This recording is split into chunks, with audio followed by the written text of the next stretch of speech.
हाँ जी, तो permutation and combination में अब हमारा जो नेक्स्ट आर्टिकल है उसका नाम क्या है, ध्यान दीजिए।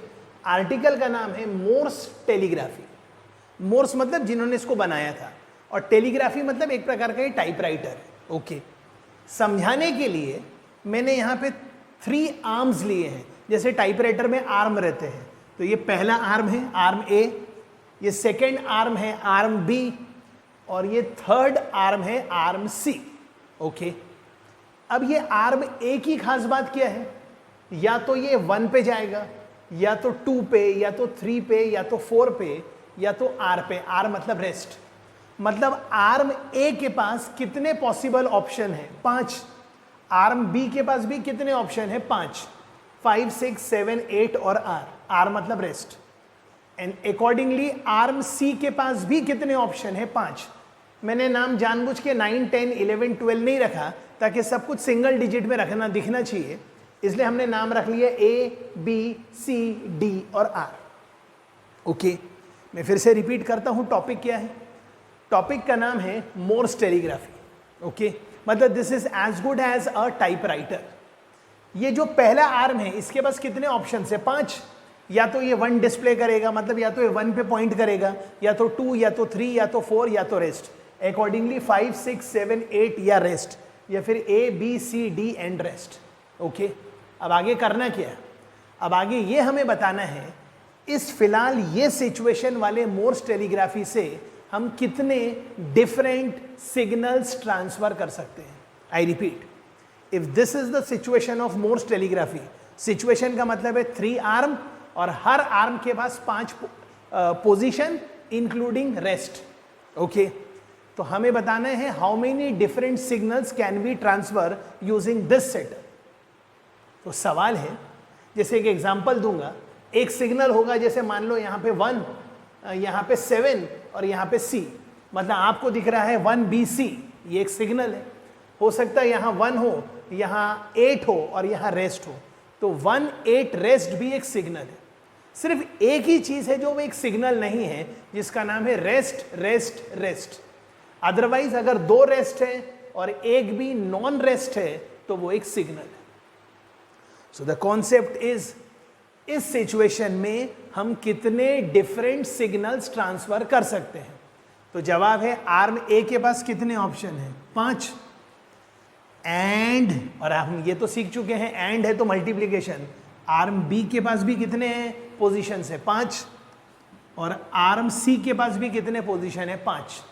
बट आंसर है 5 इंटू 5 इंटू 5 -1। और -1 क्यों, क्योंकि एक सिग्नल है रेस्ट, रेस्ट, रेस्ट। तो हम इसको याद कैसे करेंगे, ये सिग्नल कितने ट्रांसफर होंगे, 5 का पावर 3 -1। 5 ऑप्शन, 3 आर्म्स, तो 5 का पावर 3 -1। आई होप ये आपको क्लियर है। तो मोर्स टेलीग्राफी में हम यहां पे कितने सिग्नल्स ट्रांसफर कर सकते हैं, 5 का पावर 3 -1। ओके, ऐसे ही मोर्स टेलीग्राफी से रिलेटेड आपको कुछ क्वेश्चन डीपीबी में भी मिलेंगे जी। अब आगे ख्याल करिए। अब ऐसे ही मैं एक क्वेश्चन फ्रेम कर रहा हूं अकॉर्डिंग टू मोर्स टेलीग्राफी।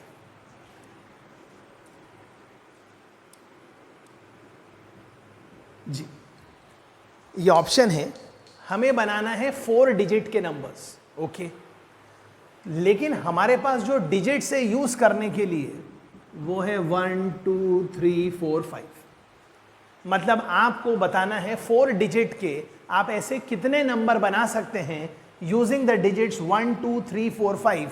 और ऐसा कुछ जरूरी नहीं है कि हर डिजिट यूज होना चाहिए। कॉन्सेप्ट है you can use only 1, only 2, only 3, only 4, only 5 या combination. And repetition of digit is also allowed. मतलब क्वेश्चन कैसे फ्रेम हो गया, how many 4 digit numbers can be formed using the digit, using only the digits 1, 2, 3, 4, 5, और bracket में लिखा है repetition of digit is allowed. तो सवाल है यहां पर फिल करने के कितने ऑप्शन है, 5। या तो 1, या तो 2, या तो 3, या तो 4, या तो 5। यहां पर फिल करने के भी कितने ऑप्शन है, 5, 5, 5। तो आंसर हो गया 5 इंटू 5 इंटू 5 इंटू 5। मतलब आंसर क्या हो गया, 5 का पावर 4। लेकिन यहां पर 5 का पावर 4 -1 नहीं आएगा, क्यों, क्योंकि हमारे को तो सिर्फ ये बताना है कि हम कितने नंबर्स फॉर्म करेंगे। वो ये थोड़ी पूछ रहे हैं कितने डिफरेंट सिग्नल्स ट्रांसफर होंगे और एक हाथ सिग्नल रेस्ट भी होगा, जो कि वैलिड नहीं है। मतलब ये क्वेश्चन ऑलमोस्ट मोर्स टेलीग्राफी है, बट फिर भी यहां पे 5 का पावर 4 है, लेकिन -1 नहीं है। एक बार चेक कर लीजिए। और ऐसा ही अगर एक क्वेश्चन होता, क्या क्वेश्चन ये होता कि how many 4 digit numbers can be formed using the digit 1 2 3 4 5 और ब्रैकेट में लिखा होता repetition of digit is not allowed. तो अब बताइए आप क्या करें। मतलब आपके पास डिजिट्स, मतलब 4 डिजिट का नंबर बनाना है और डिजिट्स है 1 2 3 4 5 और रिपीटेशन ऑफ डिजिट अलाउड नहीं है, तो आपका आंसर आ जाना चाहिए, लेकिन मैंने मेरा आंसर लिख दिया 5P4। सर क्यों? अरे क्योंकि ये जो 5 डिजिट है, पहले आपने 5 में से 4 को सिलेक्ट कर लिया और 5 में से 4 सिलेक्ट होने के बाद अब आपके पास 4 डिजिट है और 4 प्लेसेस है, तो आपने उनको परम्यूट कर दिया। सो 5C4 इंटू 4 फैक्टोरियल, तो हमने सामूहिक नाम लिख दिया है 5P4। ओके। और अगर क्वेश्चन ऐसा होता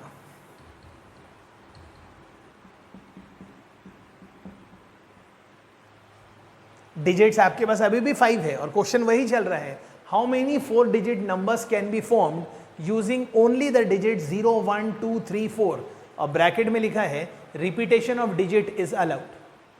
तो सबसे पहली बात है, यहां फिल करने के कितने ऑप्शन होते हैं? 0 तो होता ही नहीं, क्योंकि अगर 0 रहेगा यहां पर तो वो डिजिट तो 4 डिजिट का होगा ही नहीं। तो यहां पर ऑप्शन कितने रहेंगे 0 को छोड़ के, मतलब 4 ऑप्शन। और उसके बाद यहाँ पे यहाँ पे यहाँ पे कितने ऑप्शन रहेंगे? यहाँ पर भी 5, यहाँ पर भी 5, यहाँ पर भी 5। तो आपका आंसर क्या आ गया? 4 इंटू 5 का पावर 3। और अगर सेम क्वेश्चन होता क्या कि how many 4 digit numbers can be constructed using only the digit 0 1 2 3 4 और ब्रैकेट में लिखा होता repetition of digit is not allowed, तब कॉन्सेप्ट क्या होता? पहले आप लिखते टोटल नंबर। टोटल नंबर मतलब टोटल 4 डिजिट के नंबर, और टोटल नंबर कितने होते हैं? 4P4। और ये 4P4 में वो सारे नंबर फर्जी हैं जिनमें यहां पर 0 है। तो मान लीजिए यहां 0 है। अब यहां पर 0 होने के बाद अब ये कितने डिजिट बच गए? 4। तो 4 में से 3 लेंगे और यहां परम्यूट कर देंगे। तो अब आपका जवाब क्या हो गया? 4P4 minus 4P3। क्या यहां तक क्लियर है? प्लीज चेक करिए।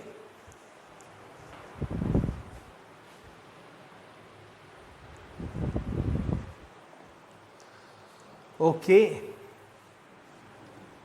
तो अब हमने क्वेश्चन कर लिया जिसका नाम है मोर्स टेलीग्राफी। अब एक अगला आर्टिकल लिखिए, और अगले आर्टिकल का नाम क्या है? अगले आर्टिकल का नाम है स्टेशन प्रॉब्लम। तो ध्यान दीजिएगा ये स्टेशन प्रॉब्लम क्या है।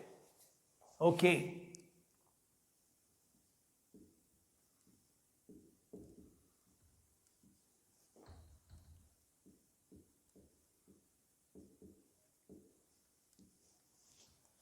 तो टॉपिक का नाम है स्टेशन प्रॉब्लम। इससे पहले कि मैं आपको एग्जैक्ट क्वेश्चन फ्रेम करूं, पहले मैं यहां आपके लिए एक डायग्राम बनाता हूं। ओके। ये ट्रेन आ रही है। अब यहां पर 1 2 3 4 5 6 स्टेशन है। पहले क्वेश्चन को समझिए। ट्रेन यहां से आ रही है, मतलब ट्रेन स्टेशन नंबर 1 से स्टार्ट नहीं हुई, ट्रेन कहीं और से स्टार्ट होके आ रही है। ओके। मतलब अब यहां से लेके यहां तक टोटल 6 स्टेशंस आपके सामने हैं, और क्वेश्चन में ये रिक्वायरमेंट है कि ट्रेन को रोकना है कोई भी 3 स्टेशन में। अगर सिर्फ इतना ही बोला होता कि ट्रेन आ रही है और आपको 6 स्टेशन में से 3 स्टेशन में गाड़ी रोकना है, तो शायद आपका जवाब आ चुका है। क्या है जवाब? 6C3। पर अब क्वेश्चन ये नहीं है। क्वेश्चन ये है कि गाड़ी आ रही है, 6 स्टेशन में से 3 स्टेशन में गाड़ी को रोकना है, लेकिन इस बात का ख्याल करना है कि कोई भी 2 स्टेशन कंसेक्यूटिव स्टेशन नहीं होने चाहिए। जैसे अगर आप बोलोगे 1, 2, 4 नहीं चलेगा, क्योंकि 1 और 2 कंसेक्यूटिव है। ये तो जानबूझ के हमने नंबर ऑफ स्टेशंस भी कम लिए और जो जितने स्टेशंस में रोकना है वो भी कम लिए, ताकि आपको पहले समझा सके। तो क्वेश्चन क्या है, यहां से ट्रेन आ रही है और हेडिंग का नाम है स्टेशन प्रॉब्लम। यहां पर 6 स्टेशन हैं, ट्रेन को कितने स्टेशन पे रोकना है? 3। लेकिन इस बात का ख्याल रखना है कि कोई भी स्टॉपिंग स्टेशन कंसेक्यूटिव नहीं होना चाहिए। तो पहले तो हम गिन लेते हैं। अगर ट्रेन 1 पे रुकी तो 2 पे नहीं रुक सकती, तो 1, 3, 5, हाँ ये एक ऑप्शन हो सकता है, 1, 3, 5। अब ऐसे ही एक ऑप्शन और भी हो सकता है, 1, 3, 6, मतलब 1, 3, 5 हो गया, राइट, 1, 3, 6 हो गया। अकॉर्डिंगली एक ऑप्शन ये भी हो सकता है, 1, 4, 6। 1 से रिलेटेड तो सब हो गए, अब 2 से देखेंगे तो 2, 4, 6। 3 से तो ऑप्शन आ ही नहीं सकता है, क्योंकि 4 में से 3 स्टेशन में रोकना है और कोई भी 2 स्टेशन कंसेक्यूटिव नहीं होना चाहिए। तो कॉन्सेप्ट कैसा है? टॉपिक का नाम है स्टेशन प्रॉब्लम। ट्रेन आ रही है, रास्ते में 6 स्टेशन हैं, 6 में से 3 स्टेशन पे गाड़ी रोकना है, लेकिन क्वेश्चन में ये कंडीशन दी है कि 6 में से वो जो 3 स्टेशन हैं उनमें से कोई भी 2 स्टेशन कंसेक्यूटिव होना नहीं चाहिए। तो ये तो हमने गिन लिया, तो ये तो हो गया काउंटिंग, पर मजा तो होना चाहिए काउंटिंग विदाउट काउंटिंग। तो ये तो आप गिन लीजिए कितने ऑप्शन है ऐसे, 1, 2, 3, 4। ओके, इसके अलावा कोई ऑप्शन नहीं। अब मैं आपको समझाता हूं इस स्टेशन को, इस क्वेश्चन को कैसे करना है। हाँ बोलिए सर। ऑब्वियसली हमें मालूम है यहां पे 6 स्टेशन है, 1, 2, 3, 4, 5, 6 नाम है, मैंने लिखा नहीं। तो पहले तरीका सुनिए। आपके पास टोटल स्टेशन कितने हैं? 6। आई रिपीट, टोटल स्टेशन कितने हैं? 6। रोकना कितने में है? 3 में। तो अपने मन ही मन में से टोटल स्टेशन में से 3 स्टेशन गायब कर दीजिए। हम एग्जैक्टली स्टेशन गायब तो नहीं कर सकते, लेकिन मन ही मन में, यहां पे 6 स्टेशन थे तो आप मन ही मन में 3 को 1 मिनट के लिए हटा दीजिए। कौन से 3 को, उसकी चिंता ही मत करिए। मतलब अज्यूम करिए कि आपने 3 स्टेशन हटा दिए, मतलब अब आपके पास सिर्फ 3 ही स्टेशन रहे, जो भी इनके नाम होंगे 1, 2, 3, 4, 5, 6, हमें से कोई मतलब नहीं। ओके, अब मतलब सबसे पहला स्टेप क्या था? हमने ये कर लिया, जितने टोटल स्टेशंस अवेलेबल हैं माइनस हमें ट्रेन को जितने स्टेशन पे रोकना है माइनस कर दिया। मतलब अब हमारे सामने 3 स्टेशन, और 3 स्टेशन में अगर आपसे कोई पूछे गैप कितने हैं, तो जवाब है गैप है 4। लेकिन हमें ट्रेन कितने स्टेशन पे रोकना था? 3। तो हम करेंगे 4C3। 4C3 मतलब 4 में से कोई भी 3 गैप चुन लीजिए। अज्यूम करिए आपने एक गैप ये चुना, मैं आपके पर निर्भर कर रहा हूं, तो कोई भी, तो मैं ऐसा मान ले रहा हूं कि एक गैप आपने ये भी चुन लिया, और मैं अज्यूम कर रहा हूं कि एक गैप आपने ये भी चुन लिया। ओके, मतलब ये स्टेशन 1 है, ये 2 है, ये 3 है, ये 4 है, ये तो है ही नहीं, ये 5 है, ये 6 है। मतलब 4C3 में से एक तरीका वो हो गया जिसमें ट्रेन S1 पे रुकी, S3 पे रुकी और S6 पे रुकी। और ये 4C3 का मतलब क्या होता है? 4C3 का मतलब होता है 4C1।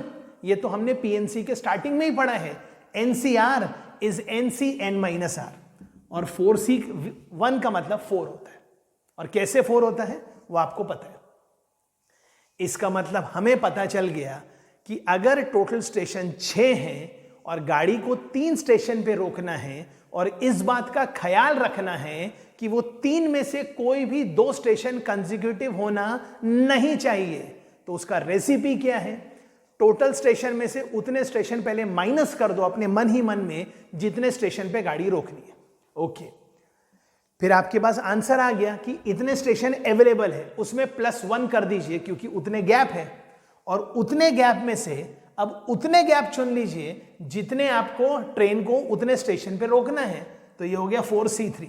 और 4C3 को कैलकुलेट कर लीजिए, तो ये आपका आंसर है। इतने तरीके से आप ट्रेन को 3 स्टेशन पे रोक सकते हैं आउट ऑफ 6 स्टेशन, और इस बात का ख्याल रख लिया गया है कि वो कोई भी स्टॉपिंग स्टेशन कंसेक्यूटिव नहीं होगा। ओके, अब अगर मैं स्टेशन बढ़ाऊंगा 6, 7, 8, 9, 10 और ट्रेन को बोलूंगा 4 स्टेशन पे रोकना है, तो आप सच में गिनने लगेंगे तो चक्कर खा के गिर जाएंगे। इसलिए जानबूझ के मैंने टोटल स्टेशन लिया 6 और डाला कि स्टॉपिंग स्टेशन है 3, और कंडीशन वही है कि कोई भी 2 स्टॉपिंग स्टेशन कंसेक्यूटिव नहीं होना चाहिए, और ये आपके पास आंसर है। एक बार मैं फिर बोलता हूं, हमने क्या किया? पहले हमने 6 - 3 किया, राइट। फिर हमारे पास थे 4 गैप। 4 गैप मतलब 1, 2, 3, 4, और फिर आपने किया 4C3। अभी मैंने एग्जाम्पल के तौर पे ये 3 गैप चुने। अगर आप ये 3 गैप चुनते तो फिर इसका नाम S5 होता, ये S6 होता, और तब इसका कोई नाम ही नहीं होता। इसका मतलब अब आपने ट्रेन कौन कौन से स्टेशन पे रोक दी? 1, 3, 5। और अकॉर्डिंगली अगर आपको फिर भी मजा नहीं आ रहा है तो फिर से देख लीजिए सर, ये 3 स्टेशन बच गए हैं, S, S, S, और 4 गैप हैं, 1, 2, 3, 4, और आपने 4 में से कोई 3 गैप चुने, तो मान लीजिए एक गैप ये चुना, एक गैप ये चुना, एक गैप ये चुना, मतलब इसको तो चुना ही नहीं, मतलब ये कोई है ही नहीं। तो ये S1 है, ये S2 है, ये S3 है, ये S4 है, ये S5 है, ये S6 है। मतलब 6 स्टेशन में से गाड़ी को हमने 3 स्टेशन पे रोका। कौन कौन से? 2, 4, 6। इसका मतलब ऐसे कितने तरीके हैं? तो आंसर आ चुका है 4C3। आई होप ये आपको क्लियर है। और आज मैं बहुत अंडरलाइन करके बोल रहा हूं कि मैंने आपको जितने भी अब आर्टिकल्स पढ़ा रहा हूं, ये सब आगे सब यूज होंगे, और एक 12th में चैप्टर आएगा प्रोबेबिलिटी, उसमें तो यूज होंगे ही होंगे। इसलिए बहुत ध्यान से पढ़िएगा, नहीं आने पे तुरंत पहले कॉल कीजिएगा, राइट। आई होप आपको ये स्टेशन प्रॉब्लम समझ में आ चुका है, राइट। अब अगर आपको स्टेशन प्रॉब्लम समझ में आ चुका है तो मैं आपके सामने एक क्वेश्चन रीड करूंगा और मैं उसका सिर्फ आंसर बोलूंगा, लेकिन आपको खुद से रिस्पॉन्ड करके बताना है कि जी हां, हमारा आंसर वही आ रहा है जो मैंने आपको लिखा के दिया है।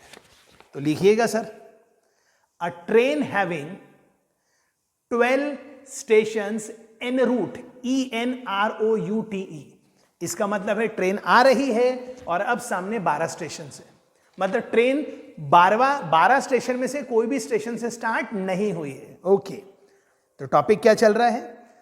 अ train having 12 stations en route, ENROUTE, a train having 12 stations en route has to be stopped at 4 stations। मतलब आपके पास टोटल 12 स्टेशन हैं और ट्रेन को कितने स्टेशन पे रोकना है? 4, full stop. In how many ways the train can be stopped if no 2 of the stopping stations are to be consecutive। तो तरीका वही है। ये मैंने क्या किया आपको मालूम होना चाहिए। ये 8 है तो गैप आगे 9, तो ये आगे 9C4। और इसके आगे परम्यूटेशन क्यों नहीं करेंगे? अरे क्योंकि हम स्टेशन को अरेंज थोड़ी करेंगे, हम तो सिर्फ सिलेक्ट करेंगे, जो स्टेशन जहां पर है वहीं पर रहेगा। तो ये आ गया हमारा answer 9C4। Okay,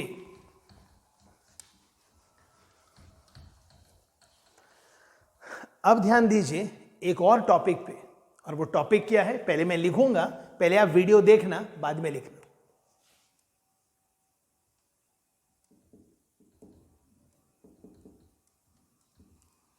division and distribution. Division and distribution, इसको कई बार हम और एक नाम से पहचानेंगे, डिवीजन ना बोलते हुए हम नाम यूज करेंगे ग्रुपिंग।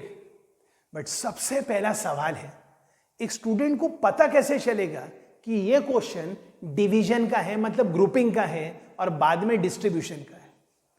तो यहां पर एक कीवर्ड लिख रहा हूं, ये सिर्फ समझने के लिए है। मतलब डिवीजन और ग्रुपिंग कब यूज करेंगे? जब हमारे पास वर्ड आएगा डिफरेंट। अब मैं आपको बताता हूं डिफरेंट का मतलब क्या है। ओके, तो पहले ख्याल करिएगा। अब टॉपिक क्या है?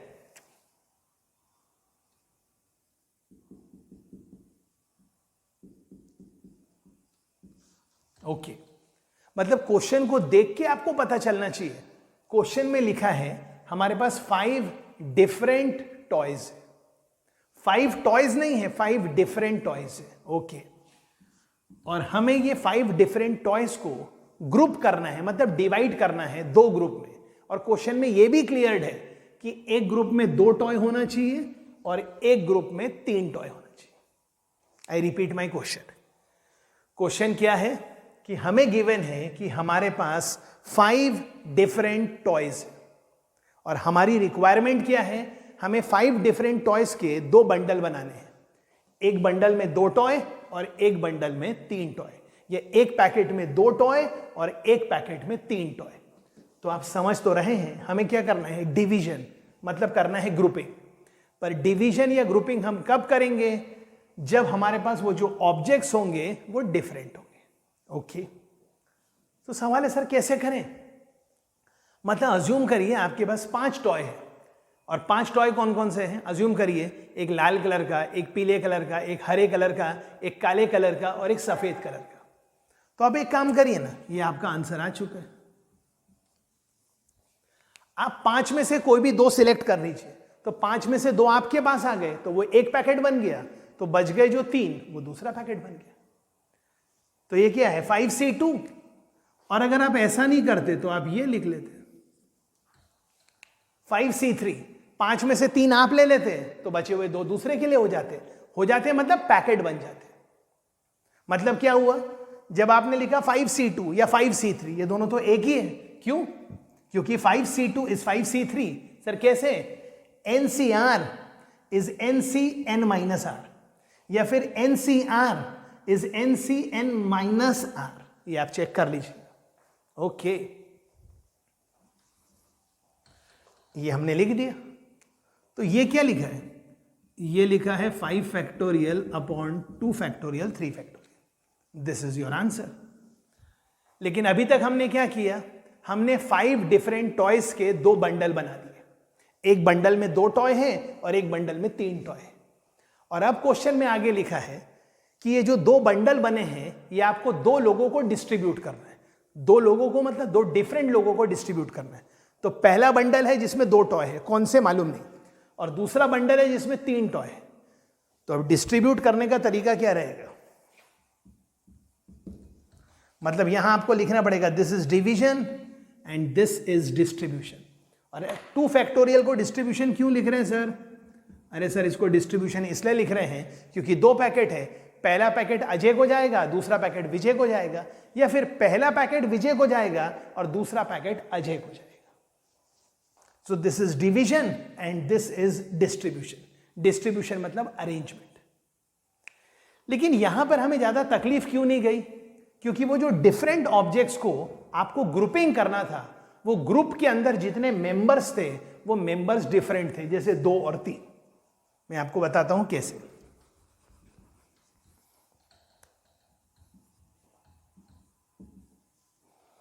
अब अज्यूम करिए ये एग्जांपल है। क्या? हमारे पास 10 डिफरेंट टॉयज है। तो सबसे पहले तो आपको वर्ड सुना ही आना चाहिए डिफरेंट। तो हमारे पास 10 डिफरेंट टॉयज है और क्वेश्चन में गिवन है कि हमें इनके 3 ग्रुप बनाना है। एक ग्रुप में 2 मेंबर, एक ग्रुप में 3 मेंबर और एक ग्रुप में 5 मेंबर। तो सबसे पहले आंसर लिख दूं? हाँ लिख दीजिए सर। ये हमारा answer 10 factorial divided by 2 factorial 3 factorial 5 factorial. मतलब हमने 10 टॉय के 3 बंडल बना दिए। और फिर अगर क्वेश्चन में ये बोल रहा है कि ये 3 बंडल को 3 लोगों में डिस्ट्रीब्यूट करना है, तो फिर आगे आप ये 3 फैक्टोरियल लिख लेते हैं। मतलब this is division and this is distribution. और अगर अभी हमारे को डिस्ट्रीब्यूशन करने नहीं बोला है तो ये डिवीजन है। मतलब हमने 10 डिफरेंट टॉयज के 3 ग्रुप बना दिए। हमने नहीं बनाए, क्वेश्चन में गिवन था कि एक ग्रुप में 2 टॉयज, एक ग्रुप में 3 टॉयज और एक ग्रुप में 5 टॉयज। ये क्वेश्चन की requirement.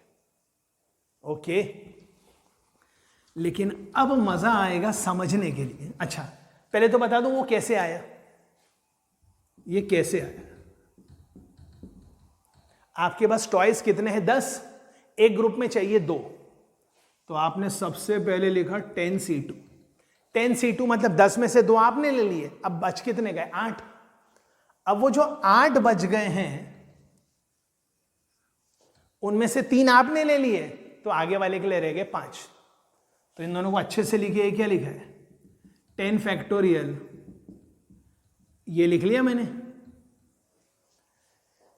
n factorial upon n minus R factorial into R factorial. And accordingly जब आप ये लिखोगे 8C3, तो ये आएगा 8 फैक्टोरियल अपॉन 5 फैक्टोरियल 3 फैक्टोरियल। ये 8 फैक्टोरियल चला गया और आपका आंसर आ गया 10 factorial divided by 2 factorial 3 factorial 5 factorial, और ये हो गया डिवीजन। लेकिन अब आएगा मजा समझने के लिए। ऑफ कोर्स ऑब्जेक्ट्स डिफरेंट है,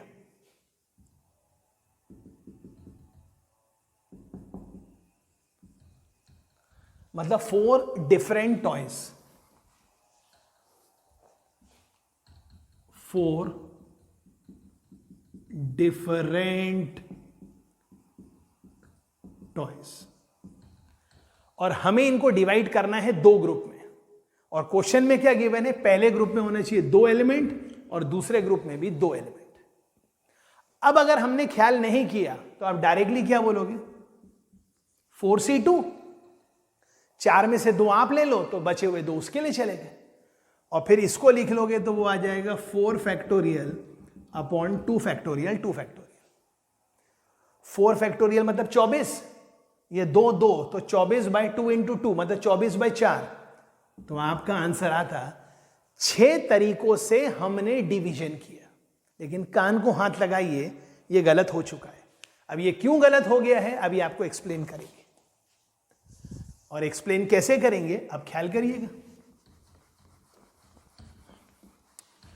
आपके पास कितने डिफरेंट टॉयज हैं? 4। अज्यूम करिए वो टॉयज का नाम है ABCD। ओके, तो जैसे ही आपने किया 4C2, 4C2, तो एक तरीका हुआ जिसमें AB आपके पास आ गए तो CD दूसरे के पास चले गए। ऐसा भी तो हो सकता है कि 4C2 में AB आपके पास आया है। ऐसा भी तो हो सकता है कि जब आपने 4C2 लिखा तो CD पहला ग्रुप बन गया, मतलब यकीनन दूसरा ग्रुप AB बन गया। तो आपको नहीं लगता है इस पैकेट में AB, इस पैकेट में CD, या इस पैकेट में CD, इस पैकेट में AB? बात तो एक ही है। मतलब आपने क्या किया? आपने 2 पैकेट बनाए, एक पैकेट AB का, एक पैकेट CD का, और यहां पर आप बोल रहे हैं एक पैकेट CD का, एक पैकेट AB का। तो ये तो अननेसेसरी एक्स्ट्रा काउंटिंग हो गई। बिल्कुल उसी तरह ऐसा भी तो हो सकता है कि आपने एक पैकेट बनाया AC का तो दूसरा पैकेट बन जाता BD का, या फिर पहला पैकेट आपका बन जाता 4C2 से BD का और दूसरा पैकेट AC का। तो ये वाला और ये वाला तो एक ही है, मतलब ये तो आपने एक्स्ट्रा काउंट कर लिया। ओके, अब जैसे AB हो गया, AC हो गया, आपने लिखा AD तो आगे वाले के लिए BC, या फिर आपने लिखा BC तो आगे वाले के लिए AD। मतलब अगर हम ध्यान ना देते तो ये होता 1 2 3 4 5 6, मतलब आपका आंसर आ जाता 6 factorial by 2 factorial 2 factorial, sorry 4 factorial by 2 factorial 2 factorial, 24 by 4, तो आपका आंसर आता 6। जबकि आपका आंसर 6 है कि आपका आंसर 3 है, 1 2 3। इसका मतलब क्या हुआ? ये अब आपका आंसर क्या आएगा, और ये अब आपको हमेशा याद रखना है।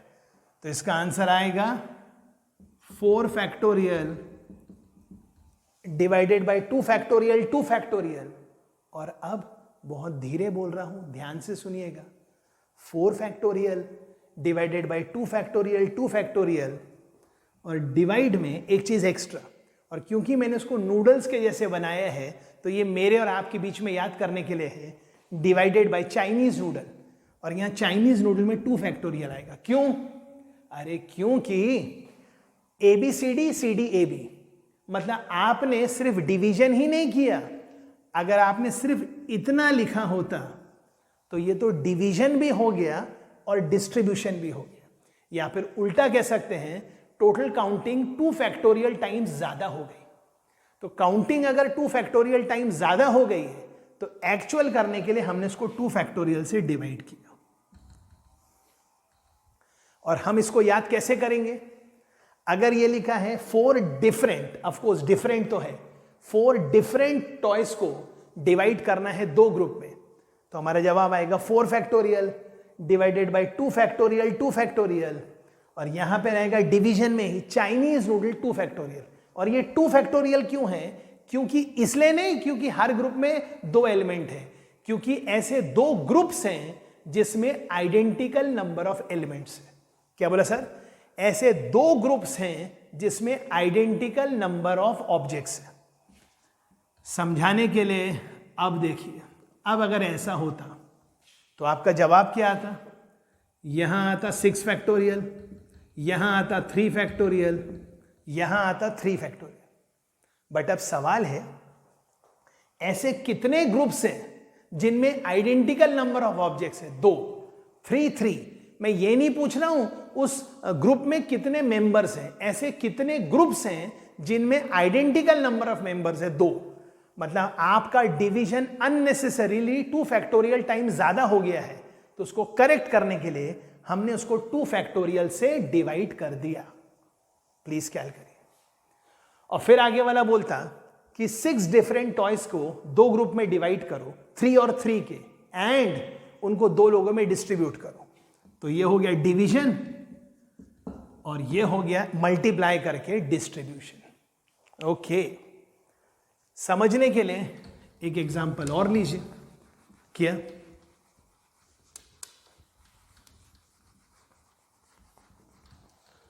कोई अगर बोलता कि हमारे पास 6 डिफरेंट टॉयज है, मैंने बोल दिया मतलब आपने लिख लिया 6 डिफरेंट टॉयज है, और हमें इनको डिवाइड करना है 3 ग्रुप्स में, और वो ग्रुप्स का साइज 2, 2, 2 है। तो हम कितने तरीके से 6 डिफरेंट टॉयज को 3 ग्रुप्स में डिवाइड कर पाएंगे? तो आपका जवाब होता 6 factorial upon 2 factorial 2 factorial 2 factorial and एक चाइनीज नूडल, और चाइनीज नूडल में आता 3 फैक्टोरियल। क्यों? क्योंकि ऐसे कितने ग्रुप्स हैं जिसमें आइडेंटिकल नंबर ऑफ ऑब्जेक्ट्स है? 3 ग्रुप, मतलब आपकी काउंटिंग 3 फैक्टोरियल टाइम्स ज्यादा हो चुकी है, इसलिए उसको कंपेंसेट करने के लिए 3 फैक्टोरियल। ये हो गया डिवीजन। और अब अगर वो बोलता कि वो 3 अलग लोगों को डिस्ट्रीब्यूट करो, तो फिर आता है इनटू 3 फैक्टोरियल, मतलब ये हो जाता है डिस्ट्रीब्यूशन। आई होप ये क्लियर है, प्लीज चेक करिए। और अब अगर आपको ये क्लियर है तो बस मैं आपके लिए क्वेश्चन बोलूंगा और आपको सॉल्व करना है। जी,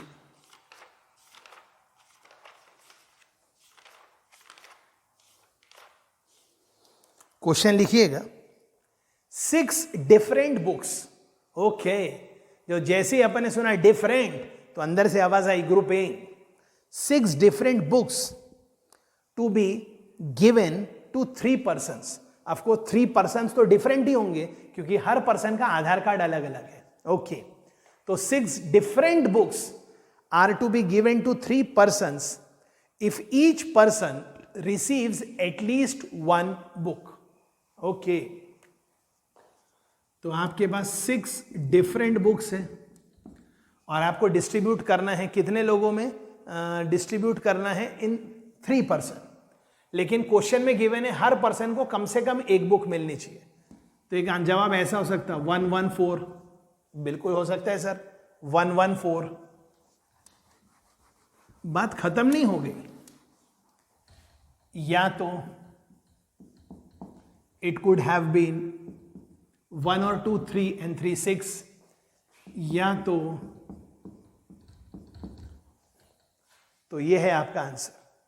तो आपका फाइनल आंसर क्या आएगा? आपको सब डिफरेंट है, तो यहां पे आएगा 6 factorial divided by 1 factorial 1 factorial 4 factorial plus 6 factorial divided by 1 factorial, 2 factorial, 3 factorial plus यहां पर आएगा 6 फैक्टोरियल। अच्छा सर यहां एक बाकी है, सॉरी यहां पर एक चाइनीज नूडल 2 फैक्टोरियल, क्योंकि ऐसे कितने ग्रुप्स है जिसमें आइडेंटिकल नंबर ऑफ ऑब्जेक्ट्स है 2। यहां पर ऐसे कितने ग्रुप्स हैं? 6 factorial divided by 2 factorial, 2 factorial, 2 factorial, Chinese noodle 3 factorial. ये तो हो गया डिवीजन। और आखिरकार मैं आशा कर रहा हूं यहां तक आपका आइडिया क्लियर हो रहा है, और फिर भी आपको कोई डाउट है तो प्लीज मुझे फोन कीजिएगा। राइट।